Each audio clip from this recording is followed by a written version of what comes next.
Hello guys, আমি Joyita and welcome back to my channel. কেমন আছো তোমরা? বলো আগে। তো আশা করছি তোমরা ভালো আছো আর আমিও খুব ভালো আছি। তো বন্ধুরা, নিয়ে এলাম একটা নতুন ব্লগ ভিডিও আর আশা করছি এই ভিডিও তোমাদের অনেকটা ভালো লাগবে।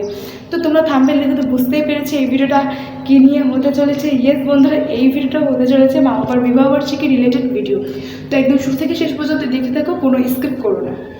আর আজকে মা বাবার বিবাহবার্ষিকী সব উদযাপন হবে তো সন্ধ্যার সময়, বাট তার আগে সকাল সকালে আমি মা দাদা বেরিয়ে পড়বো আমার একটা কাজের জন্য আর কি। সেটা হচ্ছে গিয়ে টুতে থাকতে মা মানসিক করেছিল যে আমি যদি টুতে অ্যাডমিশন পাই, মানে আমাদের এখানে হচ্ছে যে 2 পর্যন্ত একটা ক্লাসে পড়তে হয়, প্লে থেকে 2 পর্যন্ত, আর 3 থেকে 10 পর্যন্ত আরেকটা ক্লাসে পড়তে হয়, তারপর কলেজ। তোর জন্য টুতে আমাদের অ্যাডমিশন দিতে হয়। আর তারপরে হচ্ছে গিয়ে সরকারি স্কুলে চান্স পেয়ে অন্য একটা স্কুলে আর কি যেতে হয় তোমাকে। আর যারা সরকারি স্কুলে চান্স পায় না তারা বেসরকারিতে অ্যাপ্লাই করে। তো মা ওর জন্য বলেছিল যে তার মাঝে একবার আর কি পিকনিকে আমরা 60 গম্বুজ গিয়েছিলাম, তো সেখানে মা বলেছিল যে টুতে যদি আর কি আমি অ্যাডমিশন সরকারি একটা ভালো স্কুলে অ্যাডমিশন পাই তাহলে হচ্ছে গিয়ে সেখানে আর কি সেখান থেকে আর কি স্নান আমাকে করাবে, তারপর ধূপকাঠি আর কি ঠিয়ে আর কি দিয়ে আর কি প্রণাম করে আসবো। ওখান থেকে একটা মানসিক করেছিল। তো সে টুতে তো মানে 2 থেকে এই পর্যন্ত আর হয় না সরকারি স্কুল। আমি একটা ভালো স্কুলে ঠাকুরের ইচ্ছায় আর কি চান্স পেয়েছি, তো তার জন্য আমি প্রচুর খুশি, হ্যাপি। তো 2 থেকে আছে আমি মানে এত বছর হয়ে গেছে এখনও যাওয়ার হয়নি, তো ফাইনালি আজকে আমি যাচ্ছি। তো মা বাবার বিবাহবার্ষিকীর দিনে, তো এখন ওর জন্য বাজে 7টা। তো এখন তাড়াতাড়ি রেডি হয়ে গেছি, তো ওখানে যাব। দেন আবার বাড়ি এসে অনেক কাজ আছে, কেন যেহেতু আবার মা বাবার বিবাহবার্ষিকী সব অ্যারেঞ্জমেন্ট করতে। তো চলো যাওয়া যাক। তো বন্ধুরা, এই যে আমরা এখন বাসে উঠে পড়েছি, মা আমি আর দাদা মিলে এই যে।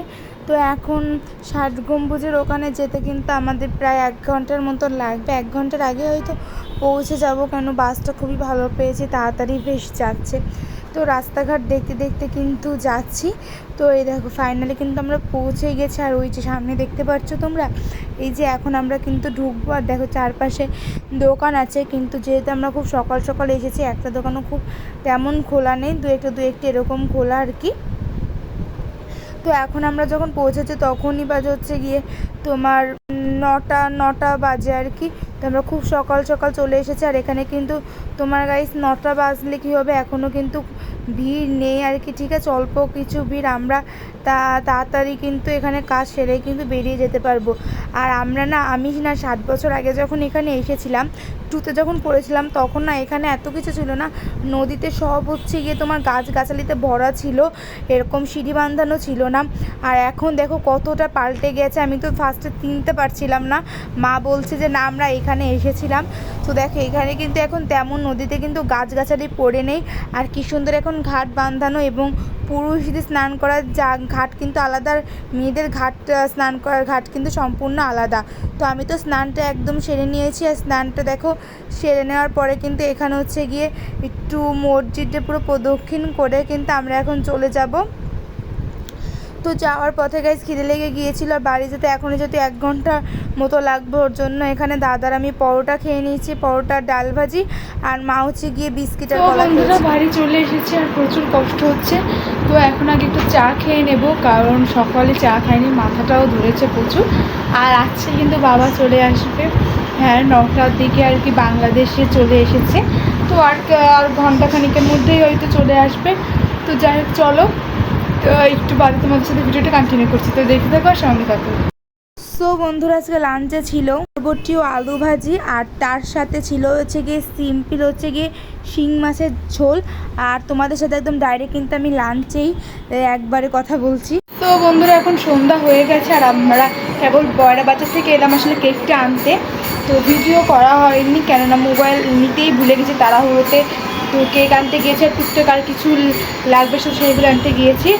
তো এখন হচ্ছে গিয়ে রাত্রের লাঞ্চটা প্রিপেয়ার করা হবে, দেন তারপরে কেক কাটি। মানে আমাদের না বার্থডে কেক আমরা সন্ধ্যার মধ্যে কাটতে কখনোই পারি না, আমাদের 9টা 10টা বেজে যায়। বিশেষ করে অ্যানিভার্সারিতে আমাদের 10টা তো মিনিমাম বাজে, জন্মদিনে 9টার মধ্যে আর কি হয়ে যায়। কারণ অ্যানিভার্সারিতে আমরা যেহেতু রাত্রিরে খাওয়াটা আর ফাংশনটা করি, অ্যারেঞ্জ করি, ওর জন্য সেগুলো অ্যারেঞ্জ করে রান্না করে তারপর কিন্তু আমরা কেক কাটিংটা করি, ওর জন্য দেরি হয়ে যায়। তো যাই হোক চলো, এখন থেকে সম্পূর্ণ ব্লগটা আমি তোমার সাথে সব কিছু দেখাবো, তো দেখতে থাকো, সঙ্গে থাকো। বন্ধুরা এখানে দেখো বিরিয়ানি রান্নার প্রিপারেশন চলছে। তো দিদি এখানে সব কিছু কিন্তু করে রাখছে, আর মা পুজো দিচ্ছিল। মা এসে কিন্তু রাইসটা রান্না করবার এখন উনি নাম অনেকটাই 8টা বেজে গেছে, আসলে পয়সা বাজার থেকে আসতে অনেকটা দেরি হয়ে গেছে। আর আমাদের না এই রান্না কমপ্লিট হতে হতে না 10:30টার বেশি বেজে গেছে। আর দেখো 10:30টা বেজে গেছে, তো এখন রেডি হয়ে নিয়েছি তাড়াতাড়ি। আর এখন হচ্ছে গিয়ে কিন্তু 11টা বেজে গেছে। তো যাই হোক, আমাকে দেখতে কেমন লাগছে সেটা অবশ্যই কিন্তু জানাবে। আর এটা হচ্ছে গিয়ে মা বাবার ছবি তোলা একটু প্লেস করে দিলাম, আমরা দোলনা দিয়ে আর কি ফুল দিয়ে একটু সাজিয়ে নিয়েছি।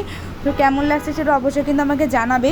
বন্ধুরা তোমাদের কি বলবো, মা বাবার অ্যানিভার্সারিতে কত সুন্দর আমি ভিডিও বানিয়েছিলাম, বাট সেসব ভিডিও সব ডিলিট হয়ে গেছে। আসলে দিদি ভেবেছিল আমার এডিটিং করা হয়ে গেছে, কিন্তু আমার তো এডিটিং করা হয়নি। ও সেই ভেবে ভিডিও সব ডিলিট করে দিয়েছিল। তো এই ছবিগুলো ছিল, তো ছবির মাধ্যমে আমি তোমাদের মোমেন্টগুলোই তুলে ধরলাম। তো এখানে মাকে আমরা এই শাড়িটা দিয়েছিলাম, বাবাকে হচ্ছে গিয়ে পাঞ্জাবি দিয়েছিলাম। তো মা বাবাকে দেখতে কেমন লাগছে সেটা কিন্তু অবশ্যই তোমাকে কমেন্ট বক্সে জানাবে। আর আমার মা বাবার জন্য তোমরা আশীর্বাদ করো, তারা জানি সুখে শান্তিতে এভাবেই জানি আরও বছর বছর যেভাবে আমরা অ্যানিভার্সারি পালন করতে পারি। তো এই যে এখন হচ্ছে কেক কাটিং হচ্ছে। তো তারপর হচ্ছে গিয়ে কেক কাটিংয়ের পরে কিন্তু আমরা খেয়ে নিয়েছিলাম এই যে বিরিয়ানি। তো চলো একটু বাদে তোমার সাথে। তো বন্ধুরা খাওয়া দাওয়া কমপ্লিট হয়ে গেছে, আর এখন বাজে হচ্ছে গিয়ে তোমার 12টা 43। তো বলে খাওয়া শেষ হলো। তো এখন একটু 7 আপ খেয়ে নেবো, কারণ হজম তো করতে হবে খাবারটা। তো যাই হোক চলো, অনেক রাত হয়ে গেছে। তো আজকে ভিডিওটা আমি এখানে এন্ড করে দিচ্ছি। তো কেমন লাগলো আজকের এই ভিডিওটা সেটা অবশ্যই কমেন্ট বক্সে জানাবে। আর ভালো লাগলে লাইক শেয়ার এবং সাবস্ক্রাইব করে দেবে আমার চ্যানেলটিকে। যারা ফেসবুক পেজ জয়িতা কুন্ডু থেকে দেখছো তারা অবশ্যই ফলো করে দিও। তো দেখা হবে নতুন ভিডিওতে, ততক্ষণের জন্য সবাই সুস্থ থেকো, ভালো থেকো। তো সবাইকে টাটা, বাই বাই।